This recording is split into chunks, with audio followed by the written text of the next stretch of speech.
Hello, everyone. Oh, let me try that again. Wait. Hello, everyone. Awesome. I love to hear it. I'm Matt Scott. My pronouns are he, him. I am the Director of Storytelling and Engagement at Project Drawdown. And of course, we have a very special night coming up. I'll have some slides up in a second. But I just want to thank you all for being here with me and with us as part of a very special conversation. For those who don't know, Project Drawdown is a global nonprofit climate solutions resource focused on helping folks navigate climate change and, more importantly, climate solutions by working on the science of climate solutions, engaging the stakeholders when it comes to climate solutions, and where I come in, bringing the stories that our world needs to life when it comes to climate solutions. So in addition to being the Director of Storytelling and Engagement, I am the founding director of our Drawdown Stories program, which explicitly focuses on centering underrepresented voices in the climate space. We know that the communities most vulnerable to the impacts of the climate crisis, Black communities, Indigenous communities, communities of color, are often left out of the conversation and are often the first and worst impacted when it comes to this crisis. But also we have incredible power to bring when it comes to the solutions. That is what my work founding and hosting the Climate Solutions short documentary series, Drawdown's Neighborhood, is all about. You could check that out, cheap plug, at drawdown.org/neighborhood. And we do that work in collaboration with the organization Change Narrative, founded by Josna Harris, and Dowd Studio, founded by Eric Dowds. And so to date, we have featured 55 folks from all across the country. And the thing that I love about that, just looking at their faces and seeing all of them is, I've been able to sit down with each of them, learn from them about their journeys, about their stories, and so often we overlook their power and what they bring to the table. And yet you'll get to hear from a couple of folks who are part of this series tonight. But we've started the series in Pittsburgh, Pennsylvania, took it to Atlanta, Georgia, brought it over to the Twin Cities, Minneapolis and St. Paul, and all the way down to New Orleans, the Big Easy. And most recently, we were in Newark, New Jersey, we were in New Haven, Connecticut, we were in the Bronx, New York.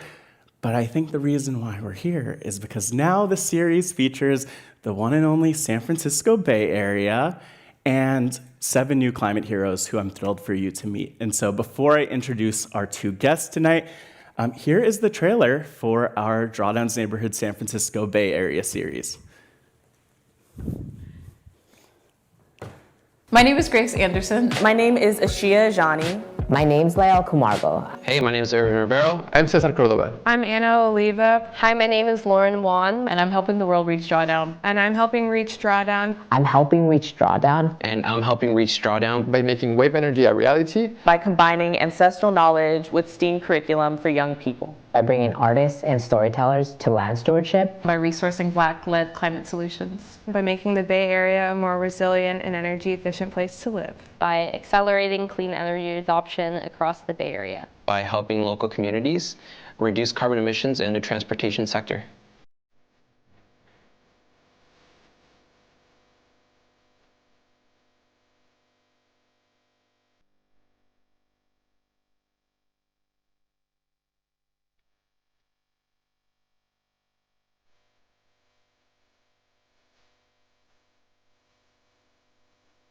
All right. It is my, give it up for them. And it is my honor, my privilege to welcome our 2 guests tonight, or my 2 guests tonight, I should say. First and foremost, please welcome Grace Anderson.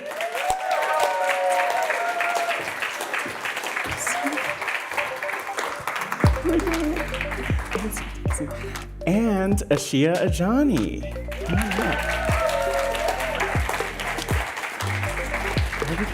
Good to see you. Awesome. Here we go. Martha, can we just give another round of applause for them and for our color coordination tonight? That deserves a shout out. But it's amazing to be here. And yes, as we start out, so I introduced myself a little bit, but I want to give space for each of you to tell your stories and introduce yourselves in short. So I'll ask the question that I ask at the start of every Drawdown's neighborhood interview. Who are you? Starting with you, Grace. Great. Thanks for coming. It's sweet to see so many familiar faces. I like to answer this question day by day. So today, I'm a member of a really sweet community. My friends Jones and Gabriel are here.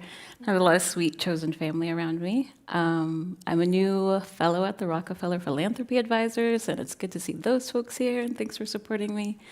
I'm a dreamer, creator.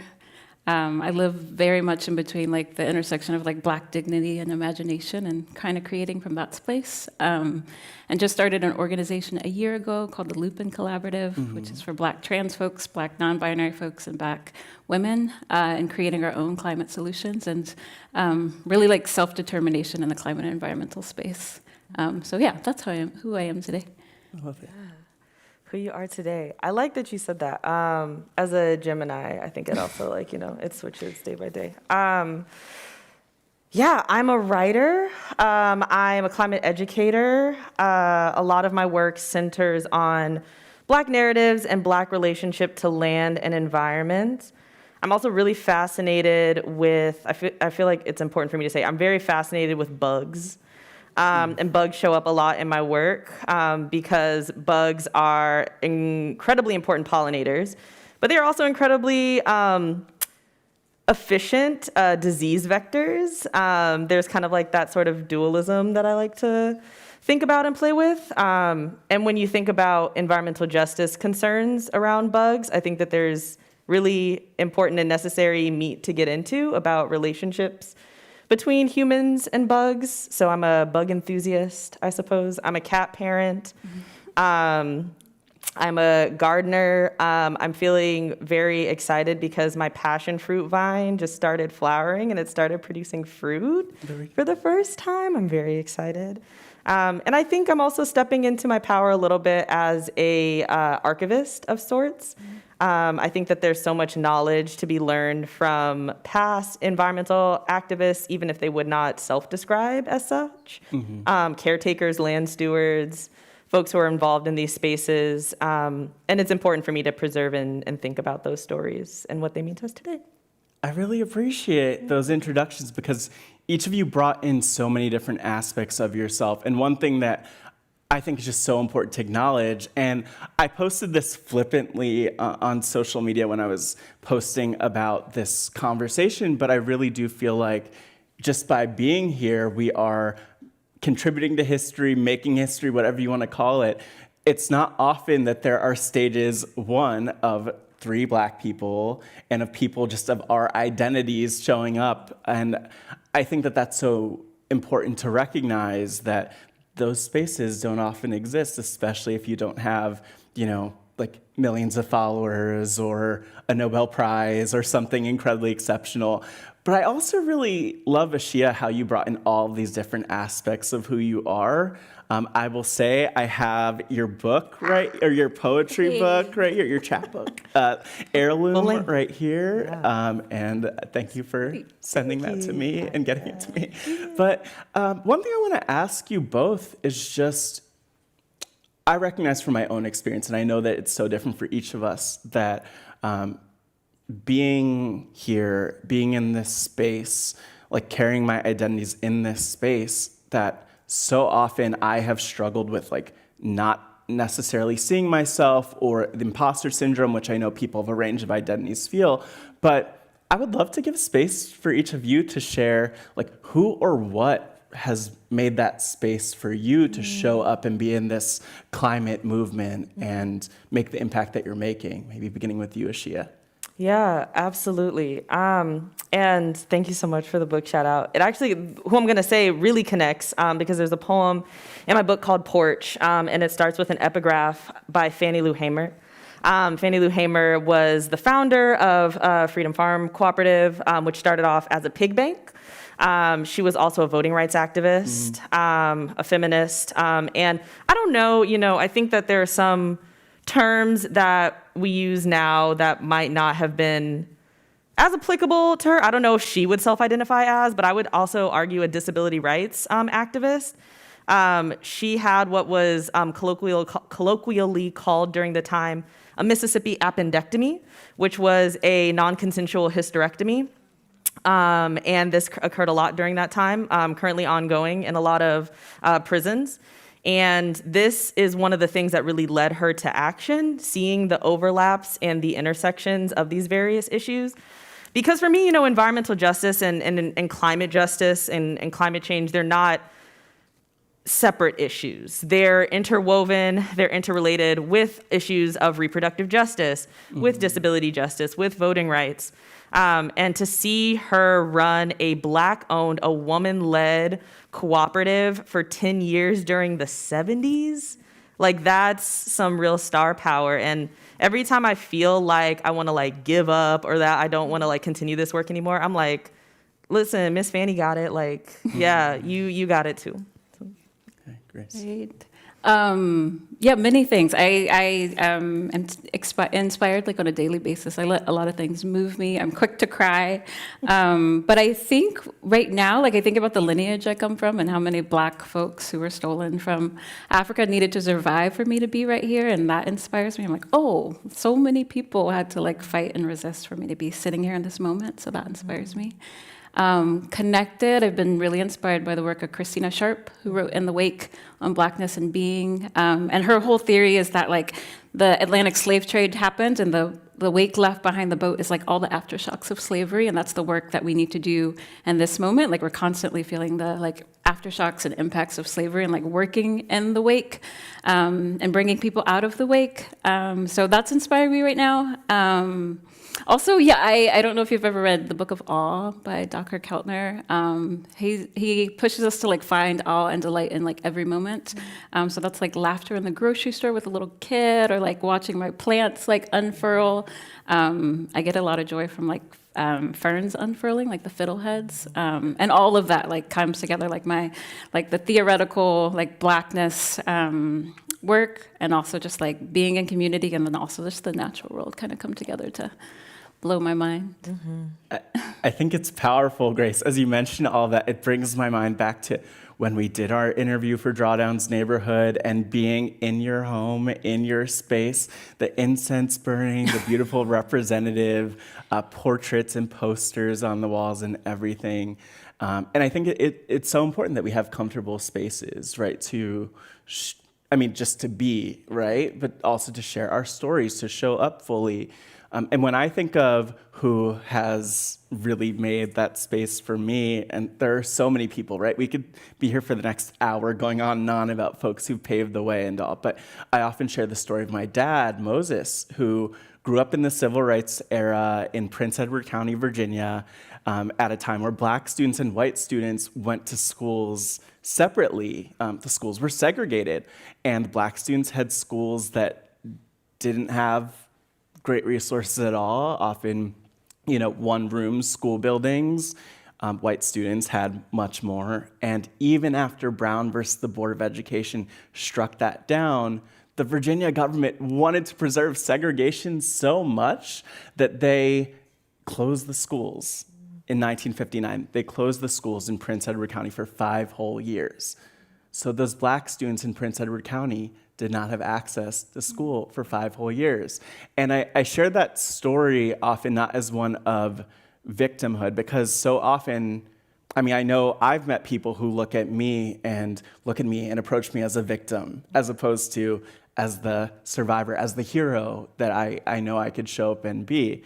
But I share that story because my dad was someone who ultimately left Prince Edward County after a year, moved and lived with white strangers in the north, left everything he knew, graduated high school, graduated from an HBCU, Howard University, and went on to be a captain in the military, graduated from Harvard Business School, started a family, here I am, started his own business, and made such a big impact. And, when he passed away 7 years ago, in March of 2017, I realized that our stories are often not appreciated, they're overlooked, even when they're the most powerful stories in the world. That's what inspired me to go out and become a storyteller, and that's what brought us together. And so I'm thankful for my dad for bringing us together at this point. But I want to ask you, because so often we talk about the challenges. We center the victimhood narratives, or people center the victimhood narratives, especially when it comes to Black folks, queer folks, other underrepresented communities. But I want to ask you about superpowers, because for me, I've been told one of my superpowers is being a storyteller. I want to ask you though, like, what's a superpower that people often overlook for you that kind of comes up? Let's get into it. Do you want me to? I can. Do you want? You go. Okay. All right. Okay. I think for me especially, three things. Yeah. The biggest one is rage. I think that a lot of folks shy away from rage, or everybody loves that, like, James Baldwin quote that's like, like, love is going to bring us together. Love was never a popular movement. And they divorce that from the fact that, like, James Baldwin was a very, this country enraged him so much that he left. He couldn't bear it anymore. And there's a piece of that rage that is very much like grief-stricken, but it's also rooted in love. Because I love my community so much, because I love my little cousin Peyton, and I don't want to watch her struggle to breathe. I want her to have clean air. I want her to have clean water. Because I'm mad when they close down a bunch of predominantly Black schools and keep shuffling kids away, because I'm mad that people are separating families at the border. A lot of this rage is what drives me. And so my rage is very, for me, it is very honorific, and it's very catalyzing, and I can alchemize it into action. So I think that that's something that I hope I continue to have, because it's a really impactful driving force in my life. And the other one is a thirst for knowledge. I'm a very curious person. I love to know how things work. I love to know stories behind things. I think everything has a story. Even when I look at a plant, I don't just see like a plant. I see a whole story behind, like, how did you get here? Like, why are you here? Where are you from? Things like that. That's something that I also try to impart on my students, just being curious, like constantly being curious and constantly asking questions. And then the other one, oh my gosh, I wrote down the other one, I forgot. Problem solving. I am very much, I'm on my Annalise Keating. I'm like, okay, thank you to those who got the reference from How to Get Away with Murder. We love you, Shonda. And just being able to want to find solutions, but not in a way that's like, okay, let's fix this, but let's find something that is going to be sustainable, that's going to be long lasting, that's going to have impact, that's also going to bring us a lot of joy, something that we can really reflect on and say, yeah, I did that, and feel good about it. One thing I want to actually follow up on with that, rage in particular, I think it's something that so many of us could relate to in the climate space. Mm-hmm. If the climate crisis doesn't make you angry or upset or emotional in some way, I'd encourage you to really sit with it and connect with those emotions a bit more, because I don't know what else it's supposed to make us feel at this point, and we're human. Mm-hmm. But I want to ask you, how do you kind of, how do you balance those things? Because you mentioned rage as a superpower, but I mean, we could see on the other side of the coin that that could also be something that is heavy and is hard to carry. Yeah, and it is. I don't pretend that it's not, but it's something that feels very ancestral, and something that feels like it was, I think my rage was also passed down to me, as were like my big brown eyes, as were like my height, so I think of these things as inherited, these things that drive us forward. But it can get really heavy when you are kind of keeping it all inside. I think finding an outlet for it is the most productive means of alchemizing, catalyzing that rage. I'm a big fan of somatic release. I love to dance. I think dance is so important. And there have been studies that show like dancing makes you feel better. It releases, I don't know, I'm not a scientist, but it releases some really cool chemicals in your brain, and it helps you process trauma and things like that. That's one of the reasons why I write, because it has to go somewhere, it has to process, it has to release. So I don't keep it here, right? I put it out into the world, not in a destructive way, but in a way that's sometimes, fire is a cleansing element as well. You know, like we do controlled burns for a reason. So That's so powerful, though. It's like the I don't know if it's the two sides of the coin or like the ways that we as humans have so much to balance, not only in terms of like all the identities we carry, but the challenges and barriers as well as the superpowers, and all that just like coexists in each of us in whatever messy way that is. I'm so curious what's coming up for you, Grace. Yeah, I'm glad you picked 3 because, of course, there's many. Mine are 3 too, and it's kind of like a circular motion. Like I hold a lot of sorrow, I think, is one of my superpowers, and then that turns into subversion, or imagination, then subversion. And the sorrow comes from like you can't live in this world. Well, some people can. I can't live in this world and not feel like heavy grief of like being connected to the folks in Gaza, to being connected to the folks in Sudan, to being like walking down the street in the Bay Area and see how many folks are unhoused. Like I can't like experience this world and just not feel that. And so I allow myself to feel like a lot of sorrow. And also just like my family of origin, like growing up like really poor and like still being like so deeply connected to that story and the impacts of that.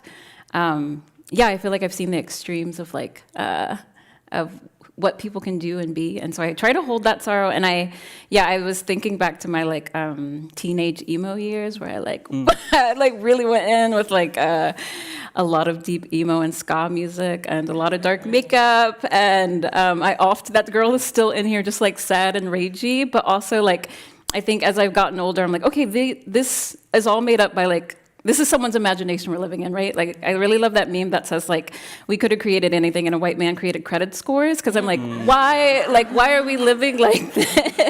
I really spend a lot of time with my imagination and being like, this can't be it. Like, we can't be in this country with all this money and people are living like this. Like, to be in Oakland, I was on my way here and yeah, I live in East Oakland, and there were some tents, and then I saw those like one-wheel things, like, and I was just so angry at it, like not at the person on it, but just like the like disconnect of like living in this really wealthy area and like so many people being unhoused and uncared for and being forced to the margins. And so that I spend a lot of time in my imagination and my brain and my dreams, and like actually like moving towards the world I want to live in and just not accepting what this is. And then that leads me to subversion, which I think is my most joyful state, is like, oh, I don't believe in any of this, so I'm going to divest from all of it as much as possible, which led me to creating this organization. It's like, oh, the climate movement and these organizations, like John Muir did not have Black folks in mind when he created the Sierra Club, or neither did any of his contemporaries. And so the idea of us going into these institutions and actually like thriving in them is nonsensical. And so it's like, okay, what else can we create? So I spend a lot of time in like the subversive, joyful space of like, no, just like, no, not going to do it.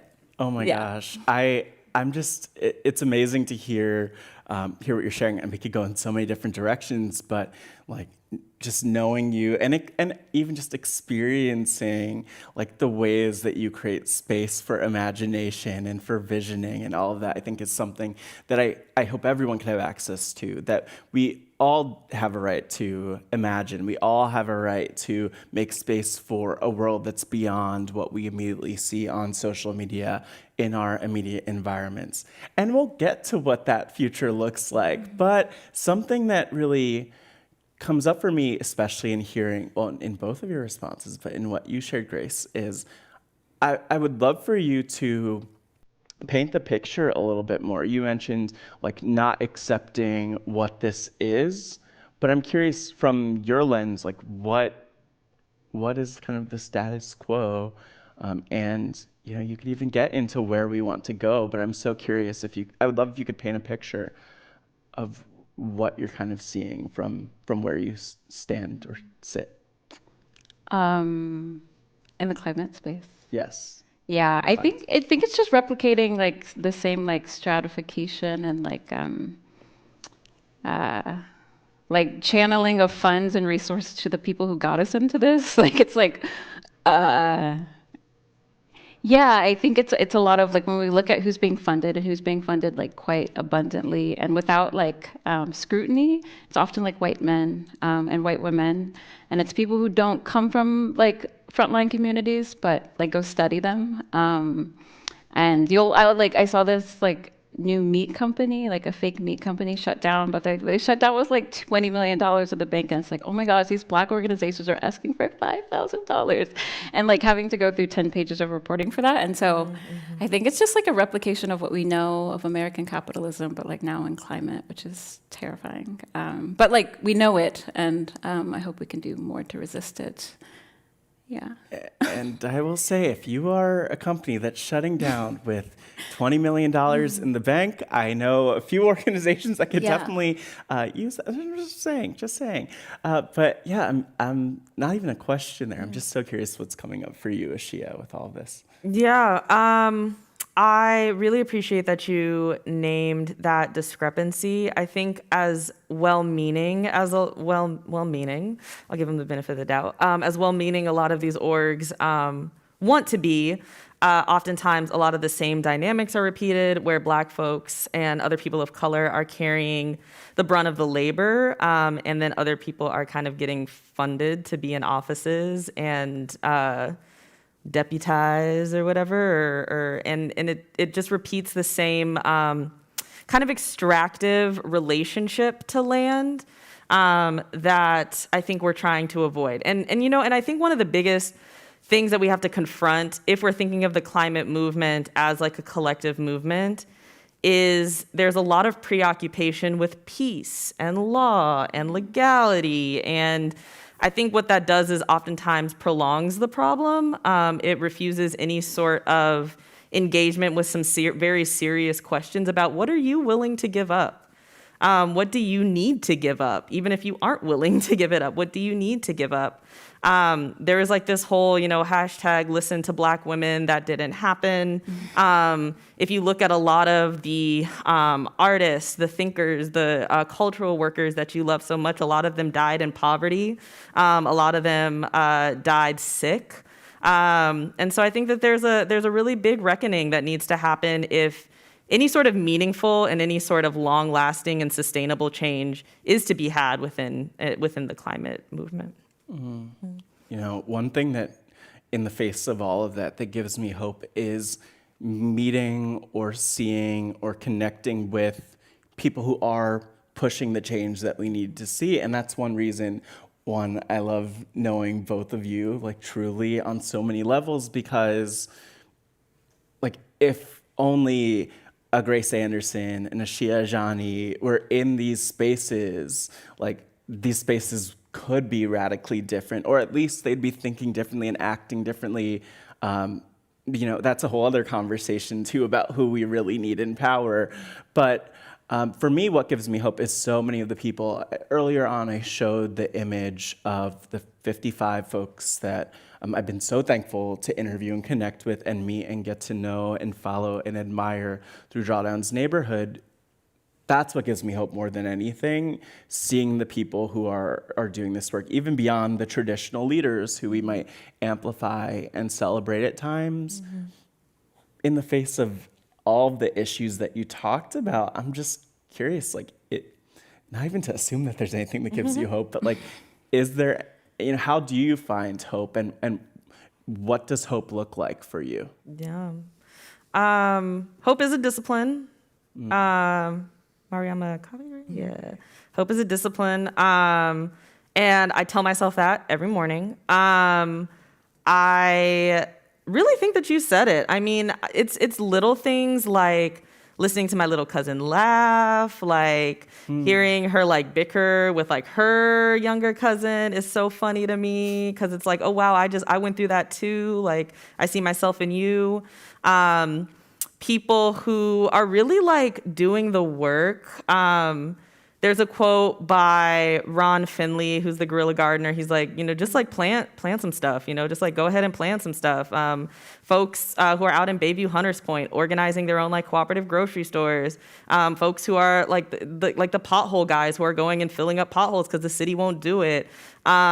People who are planting trees, people who are seed bombing, who are doing soil remediation. I think that that's really what gives me hope, is seeing more folks recognize their own power and their own capacity to enact change. And that's not to say that those empowered don't have any responsibility to us. I I think that they've shirked that responsibility, and it's the people who really fill in the gaps, because for them this is their home.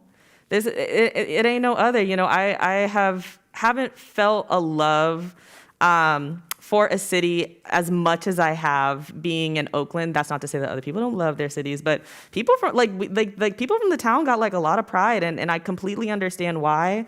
They're problem solvers. They're like, you know, task makers. They're imaginers. You know, like they're doing the subversion, and that's what gives me a lot of hope.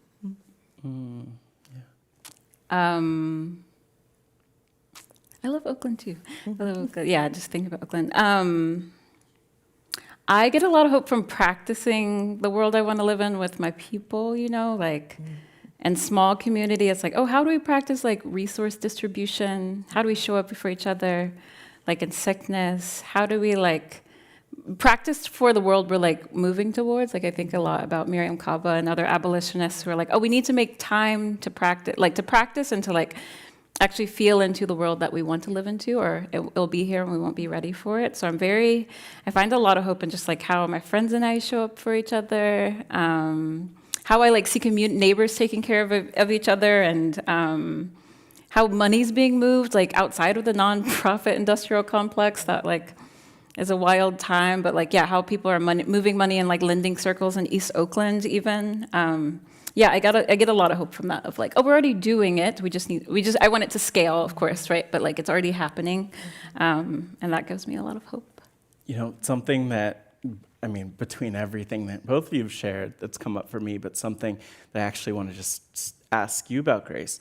There are so many people who could be here on this stage with us. Like, I think this myth of exceptionalism, that it's exceptional, you have to be exceptional in order to make an impact. You have to be exceptional in order to have conversations and to share your story and to be paid attention to. It's just wrong because it leaves so many people out of the conversation. And I find myself as someone who is very often given the mic in spaces, wanting to get the audience and those who are sitting, watching, listening to understand that like this is not the conversation between the three of us on stage. The conversation is among all of us who are in the room. And also there are so many people who aren't in the room who are doing phenomenal work. And I really just want to give us some space, but especially give the two of you some space to shout out any folks. I believe it was Ron Finley that you mentioned as one person, but is there anyone else who you see moving this work forward also who just doesn't get the mic? I'll actually start this out. You had a moment of inspiration, right? Well, I want to answer your question a little differently. Oh yeah, please go for it. I think when thinking about like tokenization and like exceptionalism and like the myth of Black, like trying to fit it all to these boxes. I think like the people who aren't hipper, speaking specifically for myself, like I notice and have been led into a lot of rooms, and I'm like, oh, I am cis, I'm queer, but I like present as straight. I can like talk to white people about certain things. I'm like, I like bikes, you like bikes, and that gets me into rooms, like for real.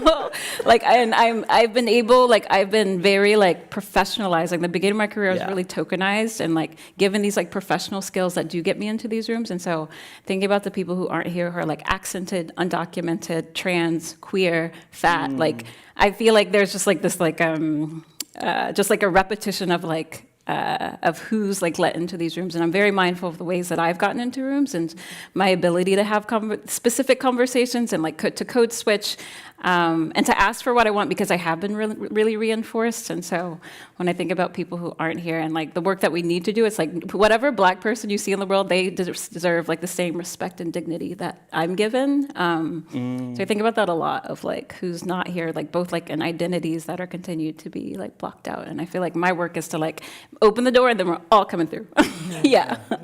Yeah, I was gonna say I'm so glad you ended on that point, because I often think of the idea of a bridge, and everything that you mentioned is so real. Like there are so many, we're here in these spaces, and I've been in so many spaces throughout my career I think of my time before Project Drawdown, even just outside the climate space, being in spaces where like I could be the global community. I was the global community lead and organizer of the world's largest global hackathon for NASA, and I was working with the Obama White House, working with like Nike, working with all these leading organizations. But so many times, one, if I was let into the room, I could be viewed as just that young black kid who's doesn't know anything, who needs a mentor, who needs training, who needs advice, who needs to learn, despite all of the bona fides I'd gained.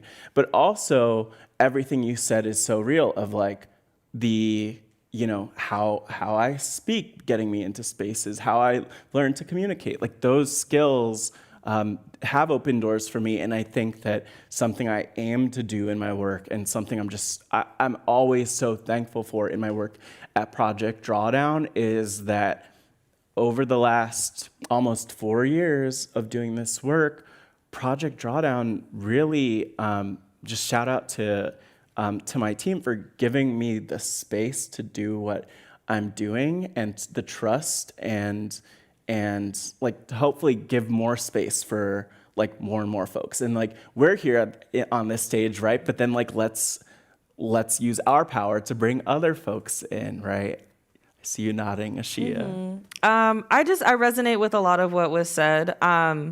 There's this really great article that was talking about black women specifically, but office pet to office problem, and how black women get pushed out of these spaces. And a lot of this is kind of rapidly happening after 2020. There's the whole racial reckoning, kind of thing. And so a bunch of black women, other women of color, they get hired into these spaces. Oh, we want to support you. We love your ideas. We want you to be here and make change. We will put everything behind you to make change. And then you start identifying like really serious problems, like foundational issues, and they're like, "Ooh, gotta wrap it up. We can't be going that deep." And then you just don't feel like you have a place in that org or at that company. And you basically slowly get very like death by a thousand cuts, kind of slowly get pushed out. And it's exhausting, and it is, I would argue it is debilitating in some ways. It causes a lot of health problems, both mental and physical and emotional. And so that's something that I am very aware of in the climate space. When I talk to black folks, when I talk to black non-men specifically, oftentimes this is a really a reoccurring theme. A lot of folks have experienced something of that nature.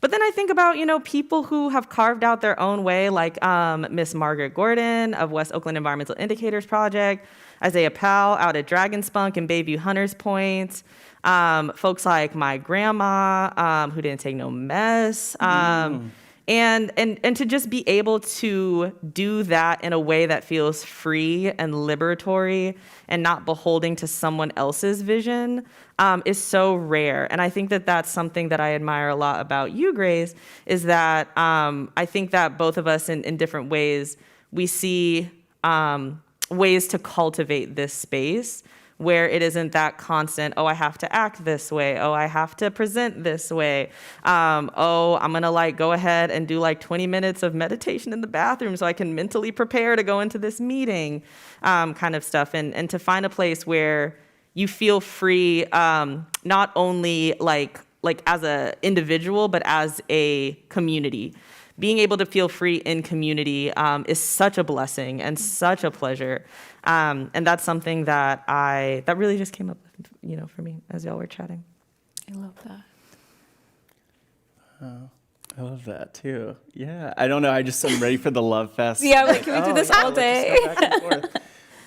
Awesome. Yeah, I mean, one thing I want to kind of bring up within all of this, because there are different challenges, but we also talked about our powers. And one thing I also want to recognize is that both of you do such a beautiful job creating space or making space or providing space, whatever terminology you'd want to use.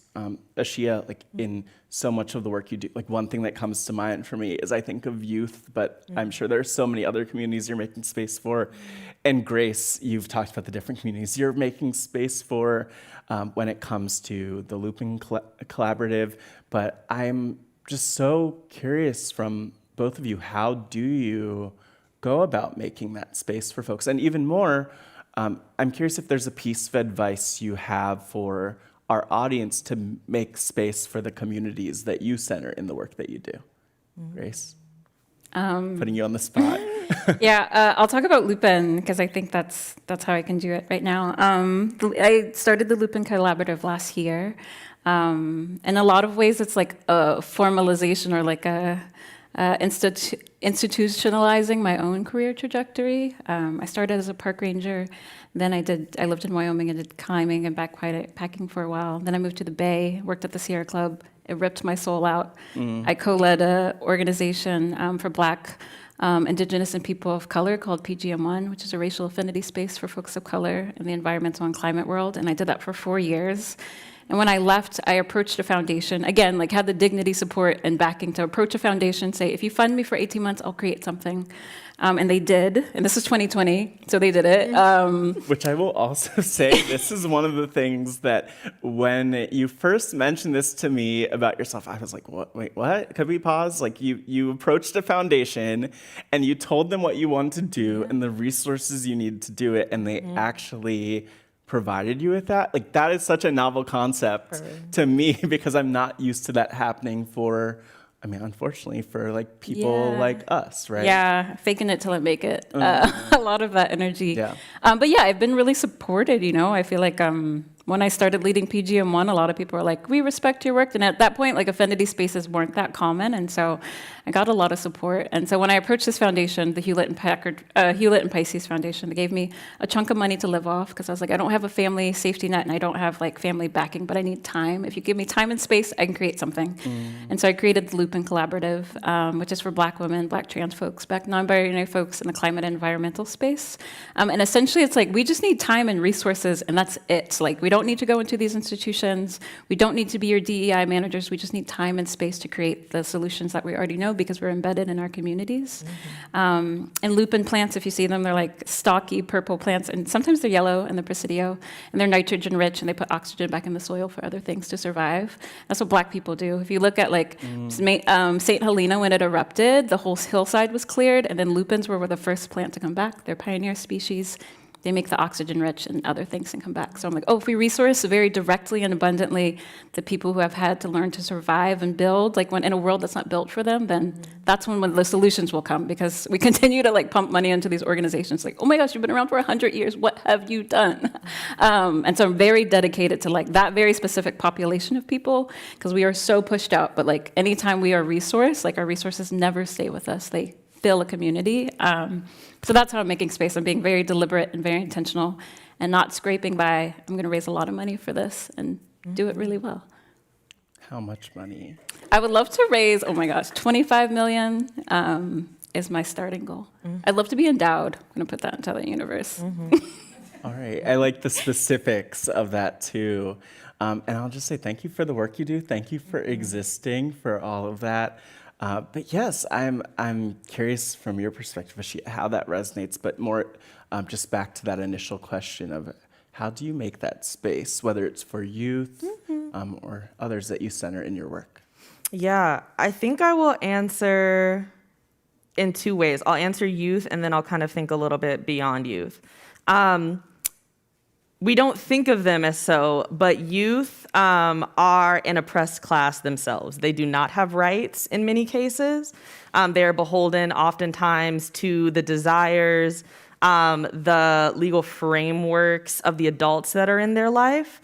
And I remember being a kid and being such a why kid, why?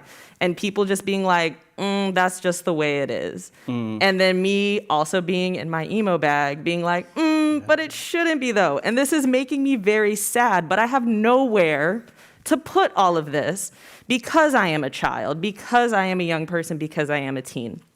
And so I think through my work with Mycelium Youth Network, it's really important to recognize that youth very much know what's going on, whether you want to believe that they do or that they don't, they very much know what's going on.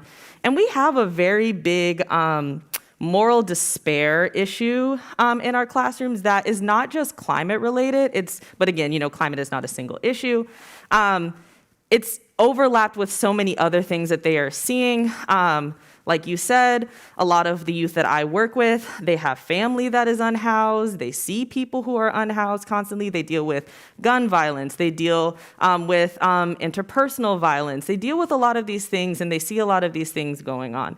And so what's important for me as an educator is to recognize that and also show them the long lineages of survival, of resilience, and of joy that they descend from and that they are moving towards.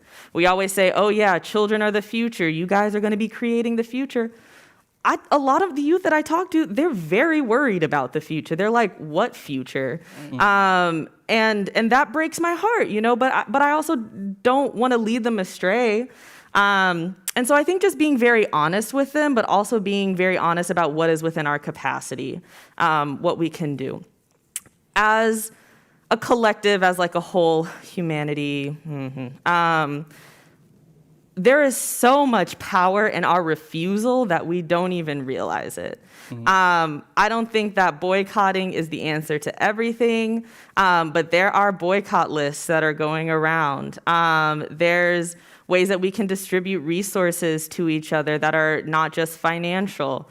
There are ways that we can say, no, I am not going to be part of this. Shipyard workers, they walked off when they were going to supposed to deliver weaponry to Israel.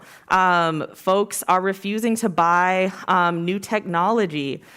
Folks are recognizing, how much power we have, especially as American citizens, in our buying dollar. Just the sheer amount of power that we have.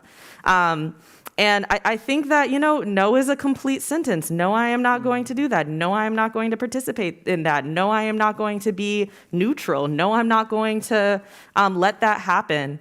And see where that takes you. I just want to ask, wait, just give a round of applause for that. Yes.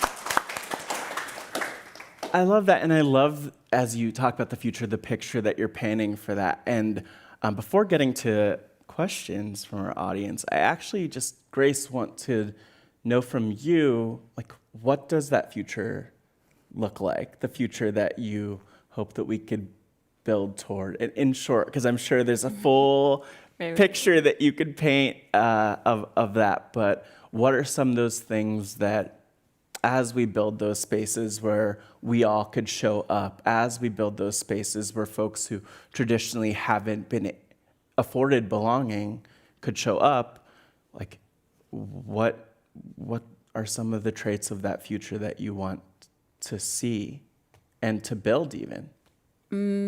I think it'll be like when I think of the future, I'm like, when Black folks and Black queer people and Black trans folks are leading organizations that are resourced, or leading things that are well resourced and abundantly resourced. It's just kind of of course. So my future is very much, of course we're doing that. It's Lupin and other organizations that exist that put us into the front of these spaces. I envision a world where we're just resourced and it's not even a thought. It's just normal. That, and then if I think about what it feels like in my body, it feels really spacious, it feels really abundant, it feels really joyful, it feels very reflective and celebratory. There's a lot of joy in that, because I'm if resources were distributed in the ways that they should be, we'd all have enough. If people just took what they needed and not more, and didn't extract in the ways they do, we'd be good. So there's a lot of joy in that future.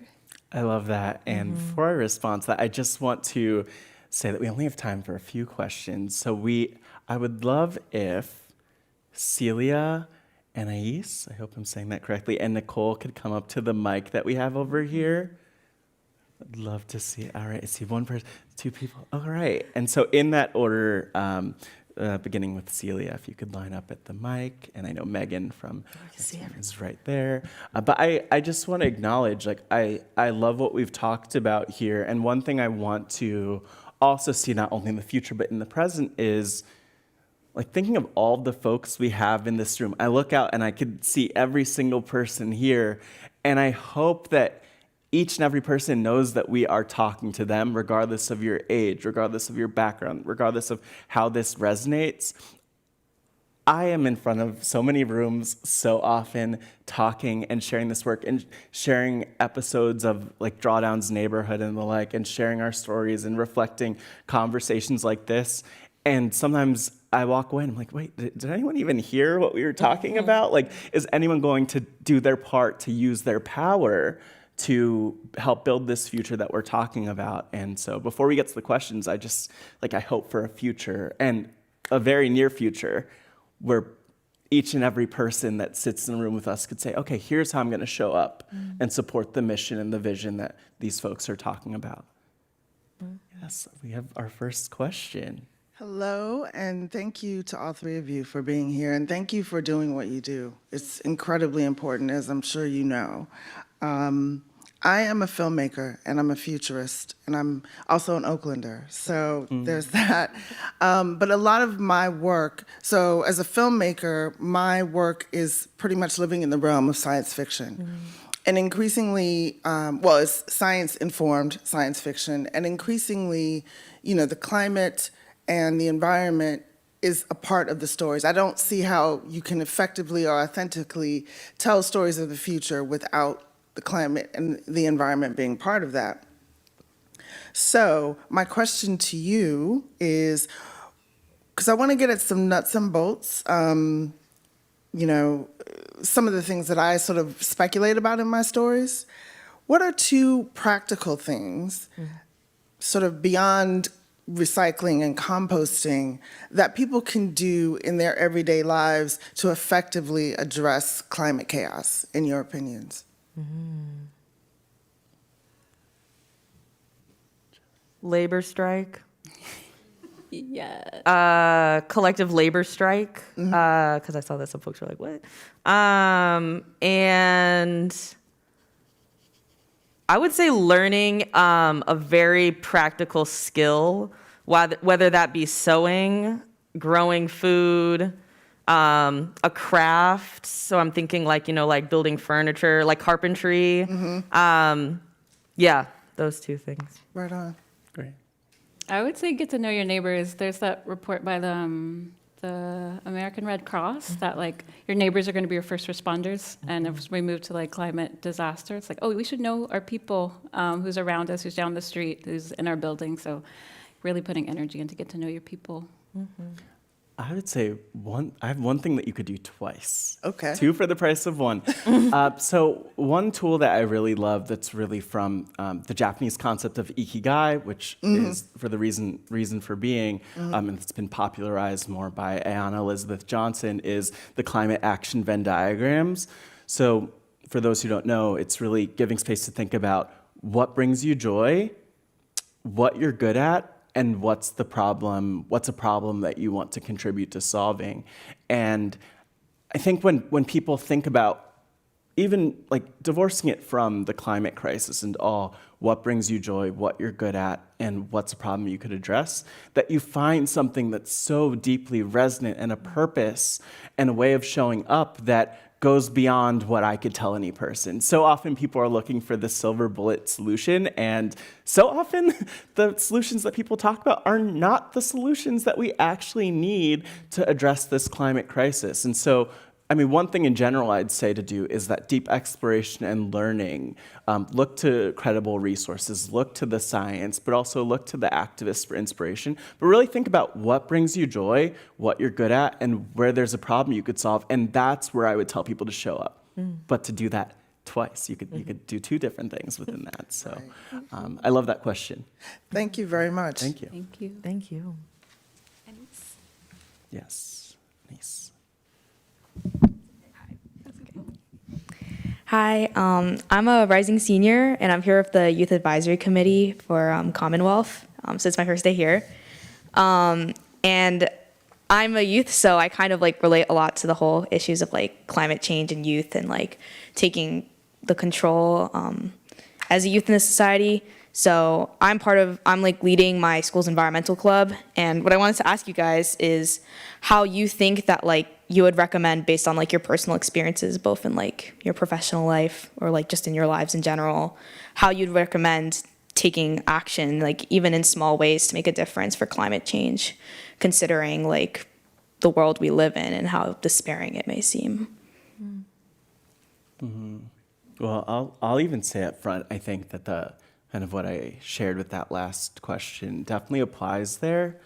But I would also just say briefly before getting to what you'd have to share, like there's so many myths about what we can and can't do based on our demographics, based on who we are, based on our age. In general, there are so many myths about what we can do and can't do. One of the things that's so frustrating for me is when I hear from folks like the one thing that you should do is vote. Voting is incredibly important. It makes an impact, especially when we look at the local level. But there's so much more that you could do than go to a ballot box once every couple of years or once whenever there's an election that pops up. And so I would say to really think about, I love this youth organization based in Washington, D.C., Learn, Serve International, that starts out the school year with these high school youth and asks them, what pisses you off? That's the question. I heard a gasp.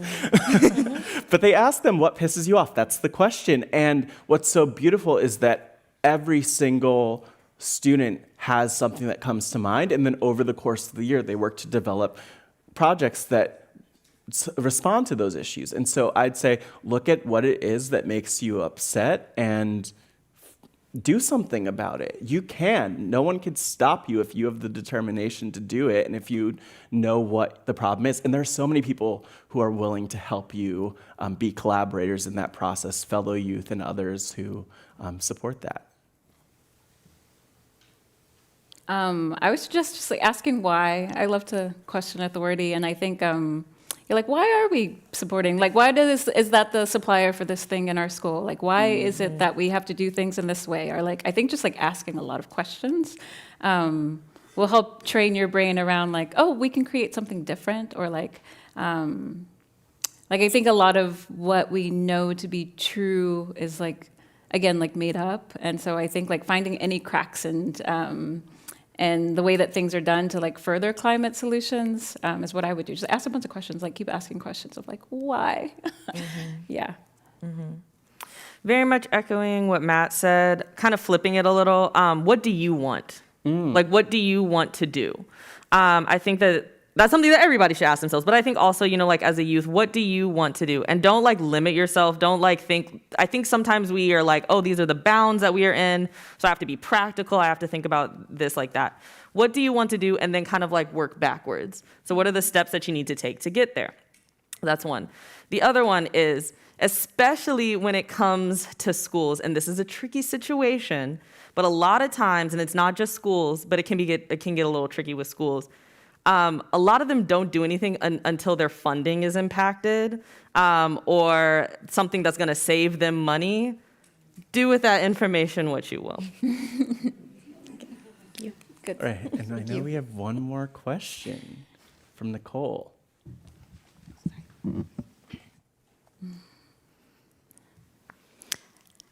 Hello, thank you so much for your wonderful and inspiring work.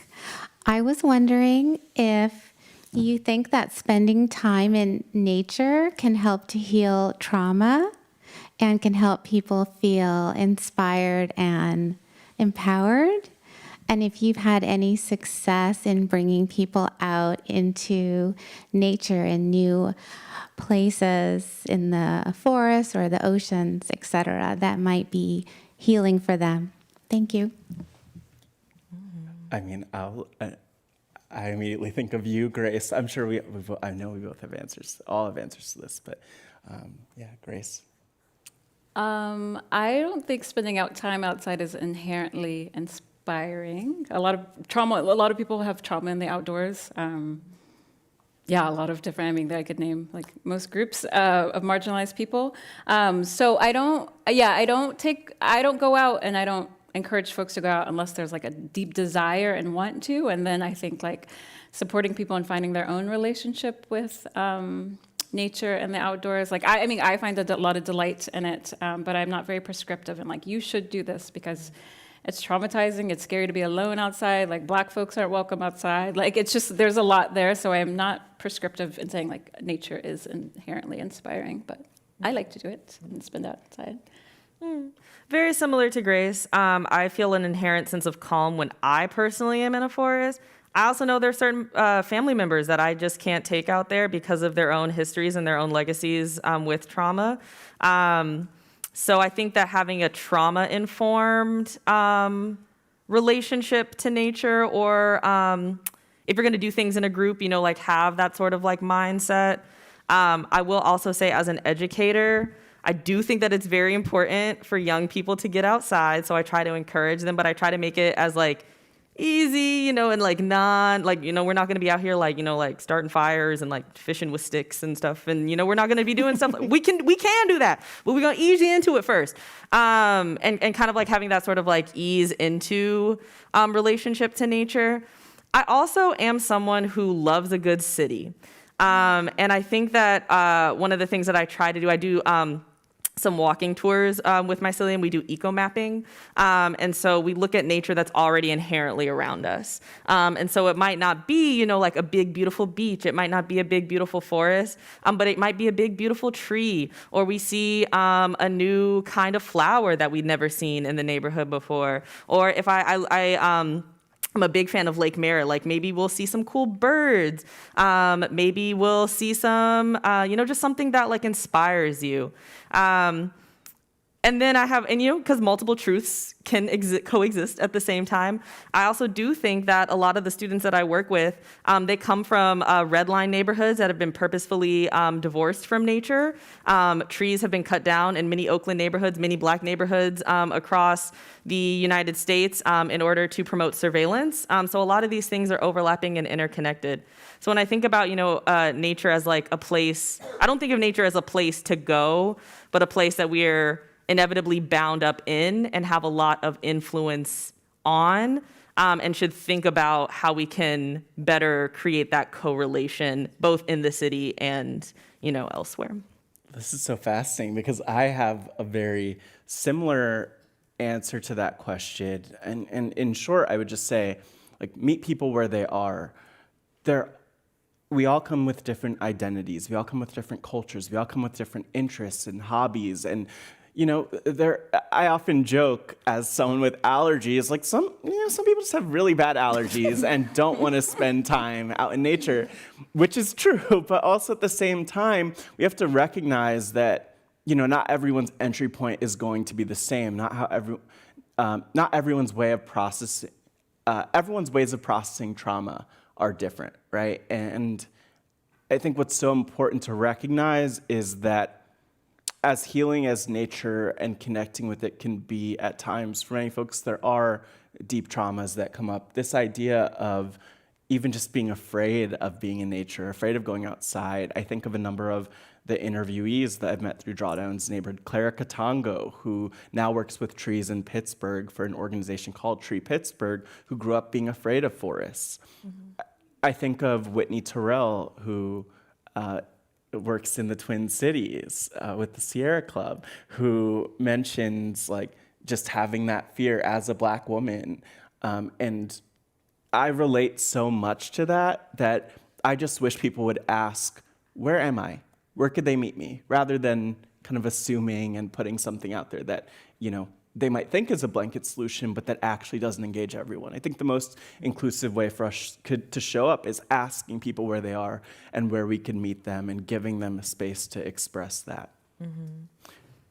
But the last thing I want to do as we wrap up, because we can't be here forever. It'd be beautiful, actually, if you all were here forever, we were all here forever. But I want to ask you, with this group in the room, like, I'm so curious, how could people support each of us in the work that we do? How could people support you in the work that you do? Like, what's a tangible thing that someone could do? Maybe beginning with you, Ashia.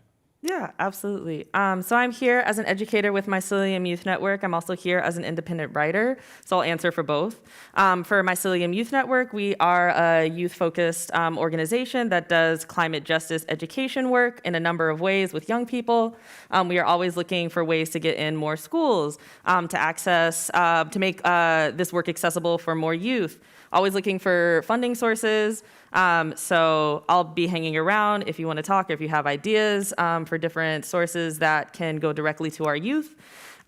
We also have a very robust volunteer network. We love to do tabling. We do pop-ups. We'll train you how to make a DIY air purifier, how to make a non-toxic cleaner, simple things like that, that we love to do workshops for a number of ages for that. And then independently, I have copies of my book. And I'm also going to be, I'm currently working on another book about invasive species and the concept of Black belonging in the Western Hemisphere. So be on the lookout for that. I'm also going to put it out into the universe that I am trying to move into a teaching artist, sort of. I'm wondering if we still do patrons. But kind of joking. But it really, it helps the work to, just to be able to have a place to breathe and to write and to be. So those are two outlets. Yeah. Just writing those down. Yeah, write those down, please. Grace. So Lupin, we're in the first year and I'm fundraising, so unrestricted, abundant funding streams are exciting. And to trust Black leadership, both my own and other Black people, to do the things that we know to do and fund us the same way you fund the Sierra Clubs of the world. Just sends us a check every year. Delighted to accept that. And for Black, queer, trans, non-binary people, women, it's look towards Lupin and support me in being accountable to what I say I'm going to do and building this organization in a way that's spacious and adapts to our needs. And trust Black people. Trust Black people, in short. Yeah, as we wrap up, I guess I'll answer that question too. One, trusting Black people is great, specifically me. But I love that. But no, I'll say, the first thing is that I often just reflect on, and we've touched on this already, but so often our communities are not afforded the resources that we need to do the work we do, and that includes my work leading our Drawdown Stories program at Project Drawdown. The reason I'm able to do what I'm doing is because, one, of incredible support that we do receive at Project Drawdown, but also because there are folks who do give not only financial support, so if you want to donate, you could donate to Drawdown, or Project Drawdown and our Drawdown Stories program at drawdown.org/donate. If you want to talk about a gift or giving, you could also reach out to me and our Little Stories team. Specifically, this email would go to me and my teammate Drew Arietta. If you email stories@drawdown.org, that financial support does go a long way. Shout out to my mom, who I know is watching and who gives. So if my mom can give, I hope that you all also can give to support our work. I don't know what the reasoning of that is. Pretend you're my mom. But no, I think the other thing I would just say is I actually think of all of the organizations who've given space to me to show up, to share this work, who've given space to us to be here. Shout out to Climate One for this space. I see Mia from Pinterest here. Shout out to Pinterest for time and time again, even before we had a Drawdowns Neighborhood series, inviting me in to share our work, share my storytelling approach, share all of that. All of us have a sphere of influence. I'd encourage you to think about it. Is there a community that you lead or are part of? Is there an organization that you lead or are part of? Could that be a place where we share and amplify our work and our stories? It might not seem like a lot, but it goes such a long way, and that's been one of the best ways that I've been able to share our work. So if you have a platform, if you have a community, if you know a platform, if you know a community, find me after, or of course, email us at stories@drawdown.org, and we'd be happy to share this work and find opportunities to amplify these voices and perspectives. I would also say, wrapping up, that one thing that you could do is share your story. And actually tonight, here on stage, we'll have an opportunity for you to submit to our Global Solutions Diary, which is a community-generated library of climate change solution stories from everyday people. So if you are someone who has a role when it comes to climate, if there's something you're doing in, for, and with your community, we want you to submit your story of what you're doing. And we also want you to share who or what inspired you to care and to be that change. Those stories go a long way. And after the fact, as we engage in our action lounge a bit, you could come right up here on stage and record your story with the support of the Climate One team. But thank you so much, everyone, for being here and for just the love and the support. And thank you to you too, Grace, Ashia. Can we just give another big round of applause? I'm just gonna a standing ovation. Really good. Awesome. Thank you so much, everyone. Appreciate it. Awesome.